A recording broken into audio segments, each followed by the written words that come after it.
नमस्कार ओडिशावासी आज हूँ 14 जनवरी 2026 बुधवार आज दिन में टॉप 20 देश विदेश किसी गुरुत्वपूर्ण खबर रही जमीक सुभद्रा योजना आवास घर भत्ता राशन कार्ड विषय में संपूर्ण भिडटी को देखले जानीपर कौन सब अपडेट रही आम चैनल को प्रथम कर आसी चैनल को सब्सक्राइब कर आपण भल पाइबा स्वरूप भिडटी को छोट छोट लाइक टे कर दिंतु एवं कमेंट रे जय जगन्नाथ लिखि दिंतु। आज प्रथम खबर मागणा राशन पाउथबा लोकंक पई खुशी खबर एणिकी 1 केजी बदल में मिलिबो 2 केजी गहम सरकार राशन कार्ड धारकों को गुरुत्वपूर्ण आश्वस्ति प्रदान करिसेंती। खाद्य जोगाण विभाग द्वारा जोगाई दिया जायथवा गहमर परिमाण वृद्धि करा जायछि किंतु चाउल कम पाइबे। तेबे बिहार आरवाल जिले में 1,11,245 कार्ड धारक एहा द्वारा उपकृत हेबे। एही मासर हिताधिकारी माने 1 किलोग्राम परिवर्ते 2 किलोग्राम गहम पाइबे। सेहीपरि एबे 4 किलोग्राम परिवर्ते 3 किलोग्राम चाउल मिलिबो। अंतदोय हिताधिकारी माने 7 किलोग्राम परिवर्ते 14 किलोग्राम गहम एवं 28 किलोग्राम परिवर्ते 21 किलोग्राम चाउल पाइबे। जिले 16,367 अंत्योदय हिताधिकारी एवं 94,878 पीएचएच हिताधिकारी अछंती। खाद्य एवं ग्राहक सुरक्षा विभाग एही निष्पत्ति जिलार लक्ष लक्ष राशन कार्ड धारकों को लाभ देव। जिला जोगाण अधिकारी कहिसेंती जे नूतन वर्षर प्रथम मासरे कार्यकारी होइथिबा एही व्यवस्था राशन कार्ड धारकों को यथेष्ट आश्वस्ति प्रदान करिब। पूर्वर राशन कार्ड धारक माने अधिक चाउल एवं गहम पाउथिले। पीएचएच कार्डधारी माने प्रति सदस्य को 1 किलोग्राम गहम एवं 4 किलोग्राम चाउल पाउथिले जेतेबेले अंत्योदय हिताधिकारी माने प्रति कार्ड को 7 किलोग्राम गहम एवं 28 किलोग्राम चाउल पाइथिले। परवर्ती खबर ऑनलाइन शॉपिंग रे बड़ परिवर्तन 10 मिनिट रे डिलीवरी ऊपर लागिला ब्रेक सरकार नेले बड़ निष्पत्ति सरकार बड़ निष्पत्ति एबे आउ मिलिबनी 10 मिनिट रे डिलीवरी कर्मचारी सुरक्षा पे सरकार एक बड़ निष्पत्ति नैछंती। श्रम मंत्रालय 10 मिनिट डिलीवरी ऊपर प्रतिबंधक लगाइछंती। विभाग एही प्रसंग रे स्विगी एवं जोमाटो भली देशर प्रमुख ऑनलाइन डिलीवरी कंपनी गुडिक सहित मध्य कथा होइछंती। केंद्र मंत्री मनसुख मांडविया एही प्रसंग रे ब्लिंकिट जेप्टो स्विगी एवं जोमाटो अधिकारी सह कथा होइछंती एवं डिलीवरी समय सीमा हटाइबा पे अनुरोध करिसेंती। समस्त कंपनी सरकार को आश्वासन देइछंती जे सेमानकर ब्रांड विज्ञापन एवं सोशल मीडिया रु डिलीवरी समय सीमा हटाइबे। एहापर ब्लिंकिट एहार समस्त ब्रांड रु 10 मिनिट डिलीवरी फीचर हटाई देइछि। परवर्ती खबर उप मुख्यमंत्री प्रभाती परिडा बड़ घोषणा कहले आसंता 18 तारिख सुधा मिलिबा सुभद्रा टंका। सुभद्रा योजना को एक बड़ खबर सामना को आसी। आसंता 18 तारिख भितर सुभद्रा टंका मिलिबा ने उप मुख्यमंत्री प्रभाती परिडा सूचना देइछंती। एजाबत सुभद्रा योजना मोट 4,57,681 जन महिला सामिल हो सारिछंती। तांको भितर नुआ करी 1,78,398 जन महिला को सामिल करा जायछि जो माने कि प्रथम थर पय सुभद्रा किस्ती पाइबे। तेबे प्रथम एवं द्वितीय किस्ती बाद पड़िथिबा 2,55,265 जन को एथर सुभद्रा योजना सामिल करा जायछि। सेमाने एथर एकाबेलके 2टी किस्तीर टंका पाइबे। मिलिथिबा सूचना अनुसार अभियोग शुणानी पर 24,018 जन हिताधिकारी को सुभद्रा सामिल करा जायथिबा ने उपमुख्यमंत्री सूचना दैछंती। परवर्ती खबर भंगा जीव 9 ताला राजीव भवन आउ सेच सदन यह नहीं सूचना देइछंती मंत्री। भंगा जीव 9 ताला वर्तमान लोकसभा भवन अति निकट 9 ताला सेच सदन एवं राजीव भवन को भंगा जीव एने सूचना देइछंती मंत्री पृथ्वीराज हरिचंदन। तांको कहवा अनुसार एसबु कोठा विपद संकुल बोली घोषणा हो सारी। यह सहित 3टी पर्यायर नुआ लोकसभा भवन निर्माण हेब। प्रथम पर्यायर लोकसभा भवन मुख्य ऑफिस टी खारबेल भवन निकट निर्माण हेब। यापर पावर हाउस चौक को लगी एडीएम ऑफिस ओसेपा ऑफिस आगे हेब नूतन लोकसभा भवन ऑफिस। अन्यपटे राज्य में नुआ विधानसभा तैयारी नहीं खबर आसवा पर चर्चा हेउतिला जे पुराना विधानसभा कौन हेब। एबे एने स्पष्टोक्ति रखिछंती मंत्री पृथ्वीराज हरिचंदन। तांको कहवा अनुसार वर्तमान थिबा विधानसभा कोठा को भंगा जीवनी एहाको संतक हिसाब रे रखा जीवो। परवर्ती खबर वृद्ध बापा माँ को न पचारे दरमार 10% काटिदेबे सरकार हेब नुआ नियम। सरकार कले नुआ नियम एथर बापा माँ को अणदेखा कले कटाजिब दरमा। तेलंगाना सरकार एने एक आईन प्रणयन करिवे। तेबे जो कर्मचारी माने पितामाता जत्न नेउनाहांती सेमानक दरमार 10% काटी दियाजिब। एही टंका पितामाता बैंक अकाउंट को स्थानांतरित हेब। मुख्यमंत्री ए रेवंत रेड्डी सोमवार कहिसेंती जे वृद्ध पितामाता द्वारा सेमानक पुओ मानक विरोध में दाखल कर अभियोग को गंभीरतार सह नियाजिब एवं दरमार 10% सीधासलख पितामाता बैंक अकाउंट को स्थानांतरित करा जिबा उचित। से दिव्यांग व्यक्ति मानक रेट्रोफिटेड ମୋଟରଯାନ, ବ୍ୟାଟେରୀ ଚାଳିତ ଟ୍ରାଇସାଇକେଲ, ବ୍ୟାଟେରୀ ଚାଳିତ ହୁଇଲ୍ ଚେୟାର, ଲାପଟପ୍, ଶ୍ରବଣ ଯନ୍ତ୍ର, ମୋବାଇଲ ଫୋନ ଏବଂ ଅନ୍ୟାନ୍ୟ ଆଧୁନିକ ଉପକରଣ ମାଗଣାରେ ବଣ୍ଟନ ଆରମ୍ଭ କରିବା ସମୟରେ ଏହି ଘୋଷଣା କରିଥିଲେ। ଏହି ନୂତନ ଯୋଜନା ପାଇଁ ସରକାର 50 କୋଟି ବ୍ୟୟ ବରାଦ କରିଛନ୍ତି। ସରକାର ବରିଷ୍ଠ ନାଗରିକଙ୍କ ପାଇଁ ପ୍ରଣାମ ନାମକ ଡେ କେୟାର ସେଣ୍ଟର ମଧ୍ୟ ପ୍ରତିଷ୍ଠା କରୁଛନ୍ତି। ଏହା ସହ ଦିବ୍ୟାଙ୍ଗ ବ୍ୟକ୍ତିଙ୍କ ବିବାହ ପାଇଁ 2 ଲକ୍ଷ ଖର୍ଚ୍ଚ କରିବା ଏବଂ ପ୍ରତ୍ୟେକ ପୌର ନିଗମରେ ଟ୍ରାନ୍ସଜେଣ୍ଡର ସଦସ୍ୟଙ୍କୁ ନିଯୁକ୍ତି ଦେବା ପାଇଁ ମଧ୍ୟ ନିଷ୍ପତ୍ତି ନେଇଛନ୍ତି। ପରବର୍ତ୍ତୀ ଖବର, ଆଇନ ମନ୍ତ୍ରୀଙ୍କ ବଡ଼ ବୟାନ। ଯାତ୍ରା ପେଣ୍ଡାଲ ଆଇଟମ ଗାର୍ଲ ନିଶା ମହାରାଣାଙ୍କ ଅଶ୍ଳୀଳ ଡ୍ୟାନ୍ସ ପୁଣି ସୋସିଆଲ ମିଡିଆରେ ଭାଇରାଲ ହୋଇଛି। ଏହାକୁ ନେଇ ଛତିଶଗଡ଼ ଗରିଆବନ୍ଧ ଜିଲ୍ଲା ପ୍ରଶାସନ ପକ୍ଷରୁ ଦୃଢ଼ କାର୍ଯ୍ୟାନୁଷ୍ଠାନ ଗ୍ରହଣ କରାଯାଇଛି। ଏଭଳି ସ୍ଥିତିରେ ଆଇନ ଏବଂ ପୂର୍ତ୍ତ ବିଭାଗ ମନ୍ତ୍ରୀ ପୃଥ୍ୱୀରାଜ ହରିଚନ୍ଦନ ମଙ୍ଗଳବାର ମୁହଁ ଖୋଲିଛନ୍ତି। ମନ୍ତ୍ରୀ ପ୍ରତିକ୍ରିୟାରେ କହିଛନ୍ତି, ଛତିଶଗଡ଼ ପରି ଓଡ଼ିଶାରେ ମଧ୍ୟ କାର୍ଯ୍ୟାନୁଷ୍ଠାନ ଗ୍ରହଣ କରାଯିବ। ଓଡ଼ିଶାରେ ଜନମତ ମଧ୍ୟ ସ୍ପଷ୍ଟ ଅଛି, ଅଶ୍ଳୀଳ ନୃତ୍ୟ ନ ହେଉ।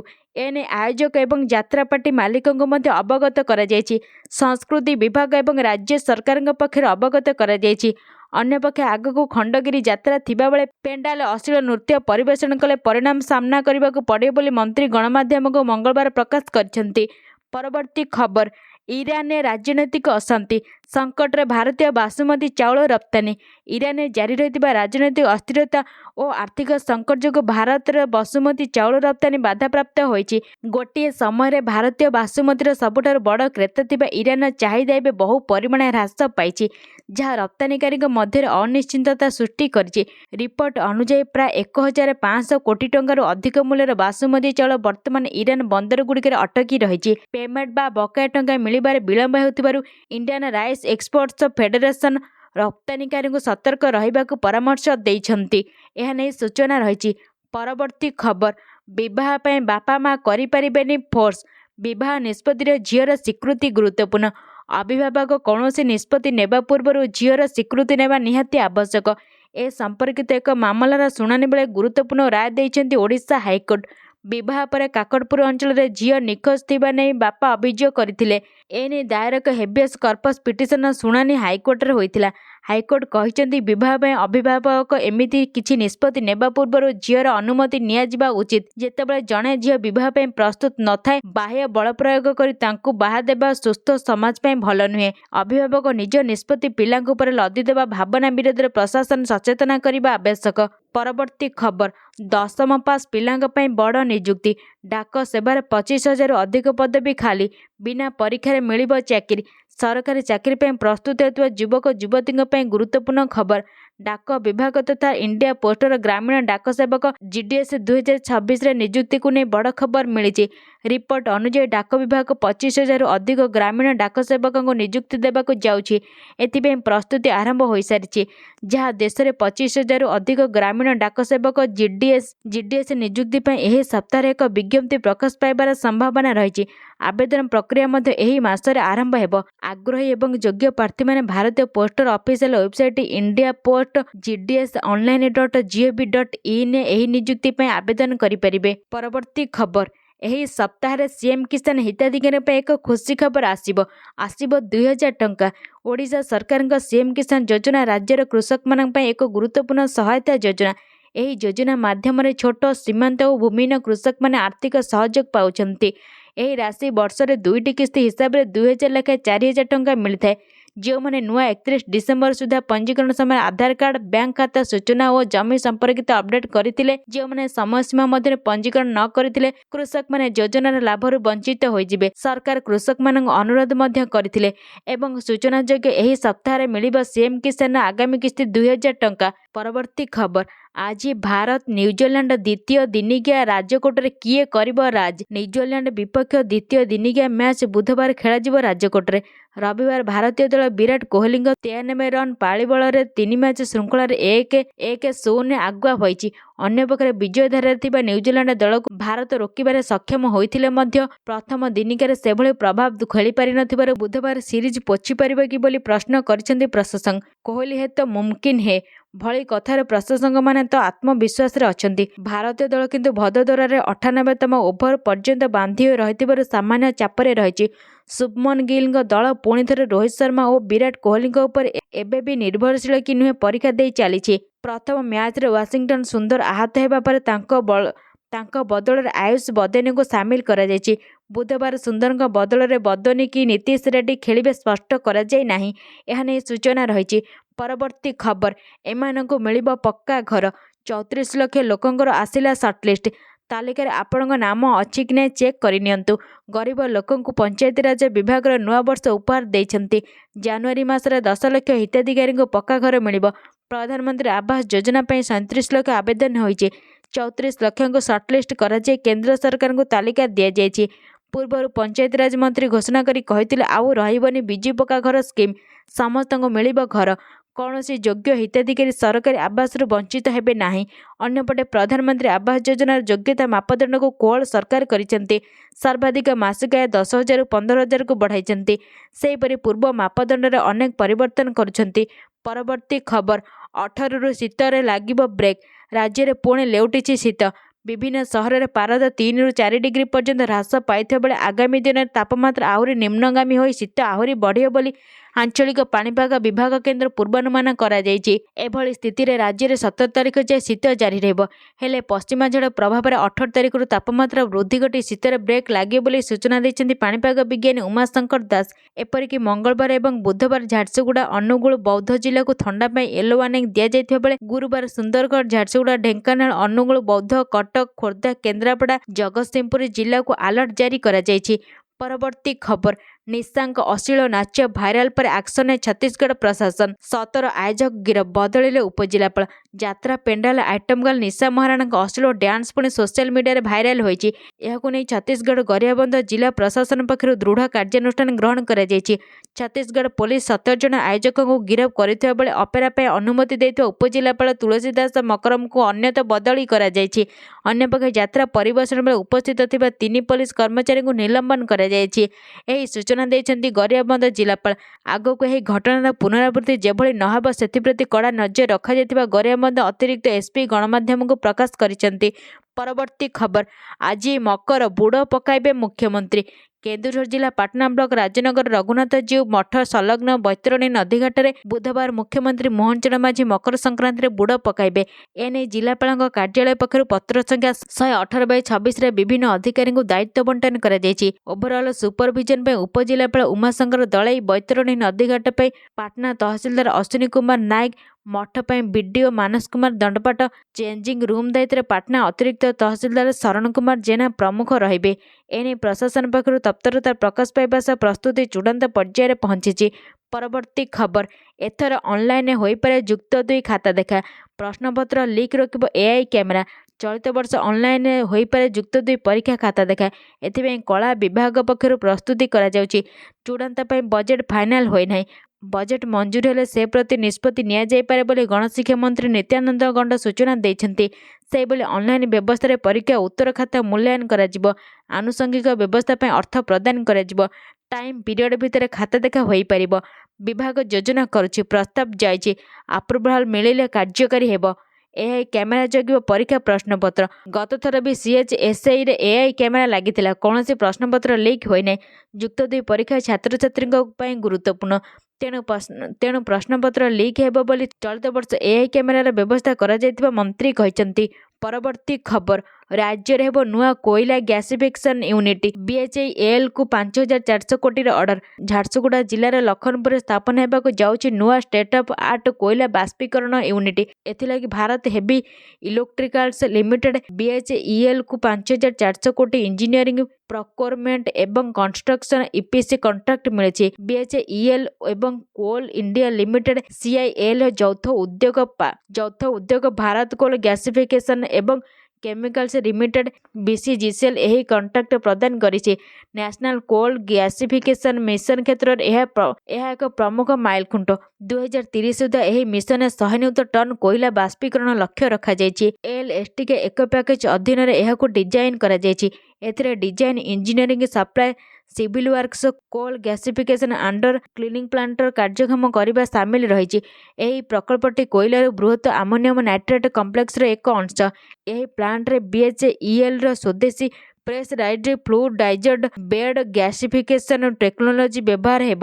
ପରବର୍ତ୍ତୀ ଖବର, ହ୍ୟୁମାନ ସାଗରଙ୍କ ମୃତ୍ୟୁ ମାମଲା। ଅର୍ପିତାଙ୍କୁ ଅନ୍ତରୀଣ ସୁରକ୍ଷା ଦେଲା ହାଇକୋର୍ଟ। 16ରେ ପରବର୍ତ୍ତୀ ଶୁଣାଣି। ହ୍ୟୁମାନ ସାଗର ମୃତ୍ୟୁ ମାମଲାରେ ନୂଆ ମୋଡ଼। କଣ୍ଠଶିଳ୍ପୀ ଅର୍ପିତା ଚୌଧୁରୀଙ୍କୁ ଅନ୍ତରୀଣ ସୁରକ୍ଷା ଦେଲେ ହାଇକୋର୍ଟ। ଏଥିସହିତ ସୋମେଶ ଶତପଥୀଙ୍କୁ ଅନ୍ତରୀଣ ସୁରକ୍ଷା ମିଳିଛି। ଅର୍ପିତା ଓ ସୋମେଶଙ୍କ ଆଗୁଆ ଜାମିନ ଆବେଦନ ଶୁଣାଣି କରି ହାଇକୋର୍ଟ ନିର୍ଦ୍ଦେଶ ଦେଇଛନ୍ତି। କେସ୍ ଡାଏରୀ ଦାଖଲ ପାଇଁ ନିର୍ଦ୍ଦେଶ ଦିଆଯାଇଛି। ହ୍ୟୁମାନ ସାଗରଙ୍କ ମା ଶେଫାଳି ସୁନାଙ୍କୁ ହାଇକୋର୍ଟଙ୍କ ନୋଟିସ୍ ମଧ୍ୟ କରିଛନ୍ତି। ଆସନ୍ତା 16ରେ ପରବର୍ତ୍ତୀ ଶୁଣାଣି ହେବ। ଗତ 21 ତାରିଖରେ ହ୍ୟୁମାନଙ୍କ ମା ଶେଫାଳି ସୁନା ପୁଅର ମୃତ୍ୟୁ ରହସ୍ୟ ଉନ୍ମୋଚନ ପାଇଁ ମରକତନଗର ଥାନାରେ ଏତଲା ଦେଇଥିଲେ। ଏଥିରେ ସୋମେଶ ଶତପଥୀଙ୍କ ସମେତ 9 ଜଣଙ୍କୁ ଅଭିଯୁକ୍ତ ଭାବେ ଦର୍ଶାଇଥିଲେ।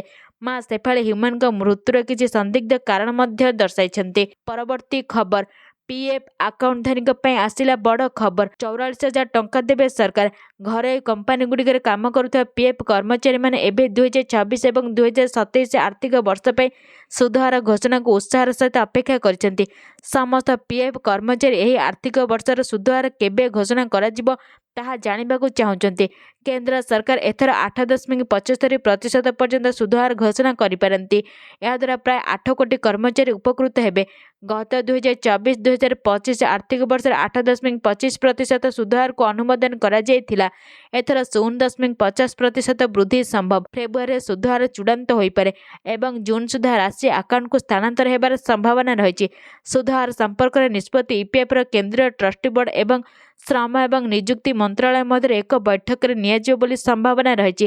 ଏହି ବୈଠକ ସମୟରେ ସୁଧହାର ଚୂଡ଼ାନ୍ତ ହେବାର ଆଶା କରାଯାଉଛି। ହୋଲି ପୂର୍ବରୁ ନିଷ୍ପତ୍ତି ନିଆଯିବ ବୋଲି ଆଶା କରାଯାଉଛି। 8.75% ସୁଧହାର କର୍ମଚାରୀମାନଙ୍କ ପାଇଁ ଏକ ଗୁରୁତ୍ୱପୂର୍ଣ୍ଣ ଆଶ୍ୱସ୍ତି ହେବ। ପରବର୍ତ୍ତୀ ଖବର, ସୁନା ଦରରେ ପରିବର୍ତ୍ତନ। ଆଜି ଭୁବନେଶ୍ୱରରେ 22 କ୍ୟାରେଟ ସୁନାର ଦାମ ଏତିକି ରହିଛି। ଜାନୁଆରୀ 13 ତାରିଖ ସକାଳେ ସାରା ଦେଶରେ ସୁନା ଦର ବୃଦ୍ଧି ପାଇଛି।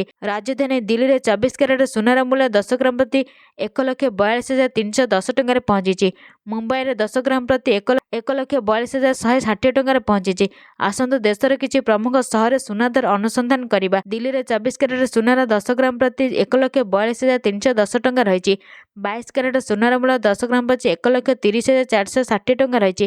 ଭୁବନେଶ୍ୱରରେ 24 କ୍ୟାରେଟ ସୁନାର ମୂଲ୍ୟ 1,42,530 ଟଙ୍କା ରହିଛି। 22 କ୍ୟାରେଟ ସୁନାର ମୂଲ୍ୟ 1,30,650 ଟଙ୍କାରେ ବିକ୍ରି ହେଉଛି। ପରବର୍ତ୍ତୀ ଖବର, 25ରୁ କୁମ୍ଭମେଳା। ସାଧୁ ସନ୍ତଙ୍କ ଓଙ୍କାର ଧ୍ୱନିରେ ପ୍ରକମ୍ପିତ ହେବ ଖଣ୍ଡଗିରି ଓ ଉଦୟଗିରି ଗୁମ୍ଫା ଗହରୁ। ଆସନ୍ତା 25ରୁ ଆରମ୍ଭ ହେବ ପ୍ରସିଦ୍ଧ ଖଣ୍ଡଗିରି କୁମ୍ଭମେଳା। ସାଧୁ ସନ୍ତଙ୍କ ଓଙ୍କାର ଧ୍ୱନିରେ ପ୍ରକମ୍ପିତ ହେବ ଖଣ୍ଡଗିରି ଓ ଉଦୟଗିରି ଗୁମ୍ଫା ଗହରୁ। ଚାଲିବ ବେଦ ଭାଗବତ ଠାରୁ ଆରମ୍ଭ କରି ବିଭିନ୍ନ ଧର୍ମଚର୍ଚ୍ଚା, ମେଳା ପଡ଼ିଆ ସାଙ୍ଗକୁ ଦୁଲୁକିବ ଯାତ୍ରା ପେଣ୍ଡାଲ। ଏଥିପାଇଁ ଚଳଚଞ୍ଚଳ ହୋଇ ଉଠିଛି ସମଗ୍ର ଖଣ୍ଡଗିରି ଅଞ୍ଚଳ। ସେପଟେ ଖଣ୍ଡଗିରି ଯାତ୍ରା ମହାକୁମ୍ଭ ପାଇଁ ମଧ୍ୟ କମିଟିଗୁଡ଼ିକ ତତ୍ପରତା ଆରମ୍ଭ କରିଦେଲେଣି। ମଣ୍ଡପ ସଫାସୁତୁରା ସହ ଟେଣ୍ଟ କାମ ଆରମ୍ଭ ହୋଇଗଲାଣି। ସେହିପରି ଆଗୁଆ ଦର୍ଶକଙ୍କୁ ଆକୃଷ୍ଟ କରିବା ପାଇଁ ରାସ୍ତାକଡ଼ରେ ମଧ୍ୟ ବ୍ୟାନର ଓ ହୋର୍ଡିଂ ବାନ୍ଧିବାରେ ଲାଗି ପଡ଼ିଲେଣି। ପରବର୍ତ୍ତୀ ଖବର, ବିକ୍ରି ବେଳେ ମାଡ଼ି ବସିଲେ ଅବକାରୀ ବିଭାଗ। 15 ଲକ୍ଷର ଗଞ୍ଜେଇ ଜବତ କରାଯାଇଛି। ଜଙ୍ଗଲରେ ଗଞ୍ଜେଇ ଚାଷ କରି ବିକ୍ରି ବେଳେ ବିଶ୍ୱସ୍ତ ସୂତ୍ରରୁ ଖବର ପାଇ ମାଡ଼ି ବସିଲେ ଅବକାରୀ ବିଭାଗ। ଅବକାରୀ ଅଧୀକ୍ଷକଙ୍କ ନିର୍ଦ୍ଦେଶକ୍ରମେ ବଣାଇ ଓ ରାଉରକେଲା ଅବକାରୀଙ୍କୁ ନେଇ ଗଠିତ ଏକ ସ୍ୱତନ୍ତ୍ର ଟିମ୍ ଚଢ଼ାଉ କରି ଆଜି 15 ଲକ୍ଷ ଟଙ୍କାରୁ ଉର୍ଦ୍ଧ୍ୱ ମୂଲ୍ୟର ଗଞ୍ଜେଇ ଜବତ କରିଛି। ଅଭିଯୋଗ ଅନୁସାରେ କୁଣ୍ଡେଇଡିହା ଗାଁରେ କିଛି ଲୋକ ଜଙ୍ଗଲ ଜମିରେ ବେଆଇନ ଭାବେ ଗଞ୍ଜେଇ ଚାଷ କରି କାଟିବା ପରେ ବିକ୍ରି ପାଇଁ ରଖିଥିଲେ। ସୂଚନା ପାଇଁ ରେଡ୍ କରାଯାଇଥିବା ବେଳେ ଘଟଣାସ୍ଥଳରୁ 1.5 କ୍ୱିଣ୍ଟାଲ ଅବୈଧ ଗଞ୍ଜେଇ ଜବତ କରାଯିବା ସହ 2 ଜଣ ଅଭିଯୁକ୍ତ କୁଣ୍ଡେଇଡିହା ଗ୍ରାମର ରଞ୍ଜିତ ଓରାମ 32 ବର୍ଷ, ରାଜେଶ ଓରାମ 27 ବର୍ଷକୁ ଗିରଫ କରାଯାଇଛି। ଜବତ ଗଞ୍ଜେଇର ଆନୁମାନିକ ମୂଲ୍ୟ ପ୍ରାୟ 15 ଲକ୍ଷ ଟଙ୍କା ହେବ ବୋଲି ବିଭାଗ ପକ୍ଷରୁ ଆକଳନ କରାଯାଇଛି। ପରବର୍ତ୍ତୀ ଖବର, ପଶ୍ଚିମବଙ୍ଗରେ ନିପା ଭାଇରସର 2ଟି ମାମଲା। ମମତା ବାନାର୍ଜୀଙ୍କ ସହ କଥା ହେଲେ ନଡ୍ଡା। ହେଲ୍ପଲାଇନ ନମ୍ବର ଜାରି କରାଯାଇଛି। ପଶ୍ଚିମବଙ୍ଗରେ ନିପା ଭାଇରସର 2ଟି ମାମଲା ସାମ୍ନାକୁ ଆସିଛି। ଉତ୍ତର 24 ପରଗନା ଜିଲ୍ଲାର ଏକ ହସ୍ପିଟାଲର 2 ନର୍ସ ନିପା ଭାଇରସରେ ସଂକ୍ରମିତ ହୋଇଥିବା ଜଣାପଡ଼ିଛି। ଏଥିରେ ଜଣେ ମହିଳା ଏବଂ ଜଣେ ପୁରୁଷ ଅଛନ୍ତି। ନିପା ଭାଇରସ ମାମଲା ରିପୋର୍ଟ ହେବା ପରେ ପଶ୍ଚିମବଙ୍ଗର ସ୍ୱାସ୍ଥ୍ୟ ବିଭାଗକୁ ସତର୍କ କରାଯାଇଛି। ଏହି ସମୟରେ କେନ୍ଦ୍ର ସ୍ୱାସ୍ଥ୍ୟମନ୍ତ୍ରୀ ଜେପି ନଡ୍ଡା ପଶ୍ଚିମବଙ୍ଗ ମୁଖ୍ୟମନ୍ତ୍ରୀ ମମତା ବାନାର୍ଜୀଙ୍କ ସହ ଫୋନରେ କଥା ହୋଇଛନ୍ତି। ସେ ରାଜ୍ୟରେ 2ଟି ହେଲ୍ପଲାଇନ ନମ୍ବର ମଧ୍ୟ ଜାରି କରିଛନ୍ତି। ବର୍ତ୍ତମାନ ଉଭୟ ସଂକ୍ରମିତ ନର୍ସଙ୍କୁ ହସ୍ପିଟାଲରେ ଭର୍ତ୍ତି କରାଯାଇଛି, ଯେଉଁଠାରେ ସେମାନଙ୍କର ଚିକିତ୍ସା କରାଯାଉଛି। ପରବର୍ତ୍ତୀ ଖବର, ବାଂଲାଦେଶରେ ବଢ଼ୁଛି ହିନ୍ଦୁଙ୍କ ନିର୍ଯାତନା। ଆଉ ଜଣେ ହିନ୍ଦୁ ଯୁବକ ସମୀର ଦାସଙ୍କୁ ନିର୍ମମ ହତ୍ୟା କରାଯାଇଛି। ବାଂଲାଦେଶରେ ହିନ୍ଦୁ ସମ୍ପ୍ରଦାୟର ଲୋକଙ୍କୁ ନିରନ୍ତର ଟାର୍ଗେଟ କରାଯାଉଛି। ବାଂଲାଦେଶରେ ହିନ୍ଦୁ ସମ୍ପ୍ରଦାୟ ବିରୋଧରେ ହିଂସାର ଧାରା ଜାରି ରହିଛି। ଏଠାରୁ ଆଉ ଏକ ଯନ୍ତ୍ରଣାଦାୟକ ଘଟଣା ସାମ୍ନାକୁ ଆସିଛି। ଦାଗନ ଭୂୟାଁରେ 28 ବର୍ଷୀୟ ହିନ୍ଦୁ ଯୁବକ ସମୀର କୁମାର ଦାସଙ୍କୁ ନିର୍ମମ ଭାବରେ ହତ୍ୟା କରାଯାଇଛି। ସମୀର କୁମାର ଦାସ ରାମାନନ୍ଦପୁର ଗ୍ରାମ ମାତୁ ଭୂୟାଁ ସଂଘର ବାସିନ୍ଦା ଥିଲେ ଏବଂ ବ୍ୟାଟେରୀ ଚାଳିତ ଅଟୋରିକ୍ସା ଚଳାଇ ନିଜ ପରିବାର ପ୍ରତିପାଳନ କରୁଥିଲେ। ପରିବାର ଲୋକ ଖୋଜାଖୋଜି ଆରମ୍ଭ କଲେ। ରବିବାର ରାତିରେ ସମୀର ଘରକୁ ନ ଫେରିବାରୁ ତାଙ୍କ ପରିବାର ସହରର ବିଭିନ୍ନ ଅଞ୍ଚଳରେ ତାଙ୍କୁ ଖୋଜାଖୋଜି ଆରମ୍ଭ କରିଥିଲେ। କୌଣସି ସନ୍ଧାନ ନ ମିଳିବାରୁ ପୋଲିସକୁ ସୂଚନା ଦେଇଥିଲେ। ପ୍ରାୟ ରାତି 2ଟା ସମୟରେ ସ୍ଥାନୀୟ ଲୋକମାନେ ଦକ୍ଷିଣ କରିମପୁରରୁ ମୁହୁରିବାରି ନିକଟରେ ତାଙ୍କ ରକ୍ତାକ୍ତ ମୃତଦେହ ଦେଖିଥିଲେ। ସୂଚନା ପାଇ ଦାଗନ ଭୂୟାଁ ପୋଲିସ ଘଟଣାସ୍ଥଳରେ ପହଞ୍ଚି ମୃତଦେହ ଜବତ କରି ପୋଷ୍ଟମର୍ଟମ ପାଇଁ ହସ୍ପିଟାଲକୁ ପଠାଇଥିଲା। ଏହା ନେଇ ସୂଚନା ରହିଛି। ପରବର୍ତ୍ତୀ ଖବର, ରାସ୍ତାରେ ବୁଲା କୁକୁରଙ୍କୁ ଖାଦ୍ୟ ଦେଲେ ରହିବେ ଦାୟୀ, ଏହା ନେଇ କହିଛନ୍ତି ସୁପ୍ରିମକୋର୍ଟ। ବୁଲା କୁକୁର ସମ୍ପର୍କିତ ଏକ ମାମଲାର ଶୁଣାଣି କରି ମଙ୍ଗଳବାର ସୁପ୍ରିମକୋର୍ଟ କେନ୍ଦ୍ର ଏବଂ ରାଜ୍ୟ ସରକାରଙ୍କୁ ଚେତାବନୀ ଦେଇଛନ୍ତି ଯେ କୁକୁର କାମୁଡ଼ା ଏବଂ ମୃତ୍ୟୁର ପ୍ରତ୍ୟେକ ମାମଲା ପାଇଁ ଭାରୀ କ୍ଷତିପୂରଣ ଲାଗୁ କରାଯାଇପାରେ।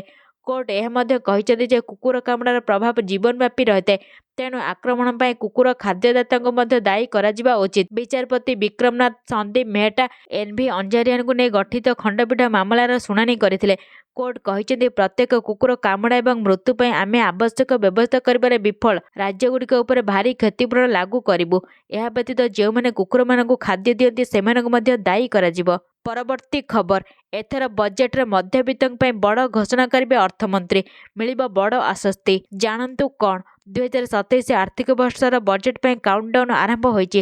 ଏହି ବର୍ଷ କେନ୍ଦ୍ର ଅର୍ଥମନ୍ତ୍ରୀ ନିର୍ମଳା ସୀତାରମଣ ଲଗାତାର ନବମ ଥର ପାଇଁ ରେକର୍ଡ ବଜେଟ୍ ଉପସ୍ଥାପନ କରିବେ। ମଧ୍ୟବିତ୍ତ ପରିବାର ବଜେଟଠାରୁ ଉଚ୍ଚ ଆଶା ରଖିଛନ୍ତି ଏବଂ ଆୟକର ରିହାତି ହେବାର ସମ୍ଭାବନା ଅଛି।